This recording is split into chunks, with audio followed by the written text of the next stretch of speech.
Assalamualaikum warahmatullahi wabarakatuh. Para pemirsa semuanya, sekarang kami sedang berada di pesawahan dekat makam. Ini pemandangan yang sangat indah sekali. View-nya bagus banget pagi hari ini di hari Jumat Kliwon. Di daerah pesawahan, di daerah kami, Desa Janegara, Kecamatan Jatibarang, Kabupaten Brebes. Ini sungguh sangat luar biasa. Alhamdulillah, kita harus senantiasa bersyukur kepada Allah Subhanahu wa Ta'ala, karena kita masih dikasih kesehatan oleh Allah, dikasih nikmat oleh Allah, dikasih rezeki oleh Allah. Maka hukumnya wajib untuk kita mensyukuri atas nikmat Allah Subhanahu wa Ta'ala. Di dalam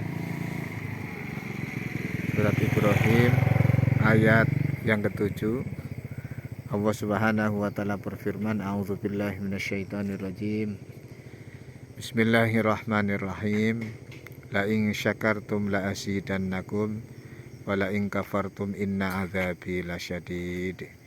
Al-ayah, sadaqallahul azim. Barang siapa yang mau bersyukur atas nikmat-nikmat Allah Subhanahu wa Ta'ala, maka akan ditambahi nikmatnya. Dan barang siapa yang kufur, tidak mau bersyukur atas nikmat Allah, maka siksa Allah sangat-sangatlah pedih sekali. Oleh karena itulah, para pemirsa semuanya, kita sebagai umat Islam, umat Nabi Muhammad SAW, yang masih dikasih kesehatan, dikasih panjang umur, dikasih nikmat yang banyak, rezeki yang banyak, maka wajib hukumnya untuk bersyukur. Dan jangan lupa senantiasa di dalam kita memulai aktivitas di pagi hari. Nanti setelah matahari terbit, matahari agak meninggi, silakan kerjakanlah sholat sunat duha. Karena setiap hari, setiap pagi ada dua malaikat yang turun ke muka bumi ini. Malaikat yang pertama berdoa, Allahumma ati munfikon kholafan. Ya Allah, berilah orang-orang yang telah memberikan sedekah ganti yang lebih banyak. Dan malaikat yang satunya lagi juga berdoa, Allahumma ati mumsikan talafan. Ya Allah, berilah orang-orang yang menahan, tidak mau bersedekah, talafan, kebangkrutan. Ini doa malaikat. Oleh karena itulah, maka kita dianjurkan setiap pagi hari bersedekah semampu kita masing-masing. Nah, kalau umpamanya tidak punya uang, maka ada satu amalan yang kalau kita laksanakan akan menjadi gugur kewajiban sedekahnya, yaitu dengan cara apa? Melaksanakan sholat sunnah duha walau rokaatain, walaupun hanya 2 rakaat. Karena sholat sunnah duha walaupun hanya 2 rakaat itu yakfika, mencukupi untuk kalian semua di dalam rangka kita kewajiban untuk bersedekah setiap pagi. Karena setiap ros-rosan atau persendian di tubuh kita manusia yang jumlahnya 360 persendian yang ada di tubuh kita, ini setiap pagi diharuskan untuk bersedekah. Dengan kita melaksanakan sholat sunat duha walaupun hanya 2 rakaat, yang bacaannya atau niatnya pertama adalah usolli sunat duha rakaataini lillahi ta'ala. Kemudian setelah takbir Allahu Akbar, kemudian bacalah surat Al-Fatihah. Setelah itu baca surat Asy-Syams wasyamsi wa duhaha, rakaat pertama. Kemudian rakaat kedua setelah Al-Fatihah, bacalah surat Wadduha wal laili idza saja sampai selesai 2 rakaat.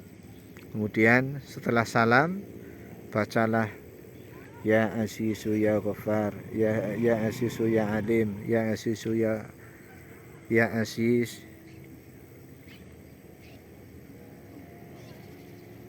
Baca wiridan apa saja boleh, ataupun baca sholawat. Setelah itu kita berdoa kepada Allah Subhanahu wa Ta'ala, berdoa yang mantap, berdoa dengan hati yang ikhlas, dengan hati yang mantap, doa agar kita semuanya dikasih keberkahan oleh Allah Subhanahu wa Ta'ala, diampuni dosa-dosa kita, termasuk kedua orang tua kita juga didoakan. Maka insya Allah hidup kita akan menjadi berkah, hidup kita akan menjadi semakin manfaat, dan hidup kita akan sa'idun fid dunya wa sa'idun fil akhirah, bahagia di dunia juga bahagia kelak di akhirat. Para pemirsa semuanya, sekedar mengingatkan bahwa mari kita sebagai umat Islam senantiasa melaksanakan apa yang menjadi perintah Allah Subhanahu wa Ta'ala, karena umur kita adalah terbatas, baina sitin wa sab'in, antara 60 dan 70 tahun, antara 60 dan 70 tahun. Oleh karena itulah, pergunakanlah umur ini dengan sebaik mungkin. Umruka ra'su malika, umurmu adalah modal bagimu.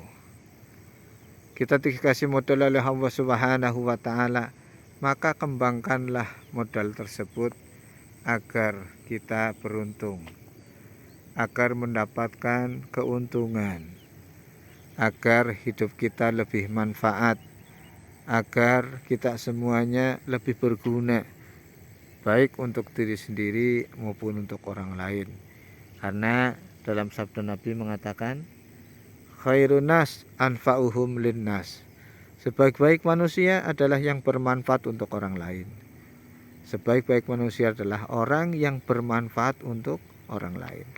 Oleh karena itulah, mari pergunakan sisa umur ini dengan kebaikan, pergunakan kehidupan ini dengan sebaik mungkin untuk mencari keridhaan Allah Subhanahu wa Ta'ala. Semoga kita semuanya, panjenengan semuanya yang melihat dan mendengarkan acara ini, video ini, akan senantiasa dikasih panjang umur, sehat walafiat, rezekinya banyak dan barokah, ibadahnya bisa istiqomah, dan nanti ketika diwafatkan dalam keadaan husnul khotimah. Amin amin ya rabbal alamin. Demikian yang dapat saya sampaikan, mudah-mudahan ada manfaatnya. Wallahul muwaffiq ila aqwamit thoriq. Wassalamualaikum warahmatullahi wabarakatuh.